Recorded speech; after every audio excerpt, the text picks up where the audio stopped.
Hey there, friends, and welcome back to another 3-Minute Thoughts. My name is Derek, and in the next 3 minutes, we're going to take a look at Acts chapters 4 through 6. As we look at these chapters, we step into chapters 4 to 6, watching a young church discover in real time what it actually means to follow the risen Jesus in a world that is not neutral. In Acts chapter 4, the apostles learn very quickly that preaching Jesus isn't just inspiring, it's actually disruptive. When Peter and John are dragged before the Sanhedrin, the early believers see something crucial. Faithfulness to Jesus will eventually collide with the values of the surrounding culture. It doesn't happen because Christians go looking for fights, but rather because the gospel exposes where human power tries to stay in control. So when Peter says we cannot help but speak about what we have seen and heard, the church realizes Christian speech is not optional. It's the overflow of having been with Jesus. Today that lands on us too. We're not pressured by councils and robes, but we do face quieter pressures, social, professional, cultural pressures to keep faith more private.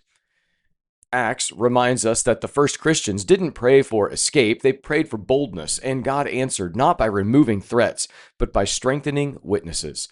And then in chapter 5, we see the early church in its first internal crisis. Ananias and Sapphira's deception teaches the community that God cares not just about the mission, but about the integrity of the people carrying it out.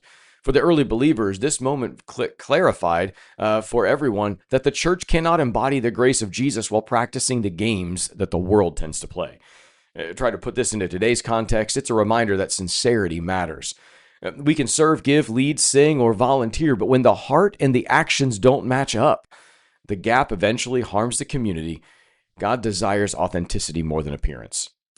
Later in chapter 5, when the apostles are arrested again, the church sees another defining truth. Opposition is not a sign of God's absence, but often the backdrop for the demonstration of his great power. As we look in chapter 6, the church faces a problem that we might call growing pains.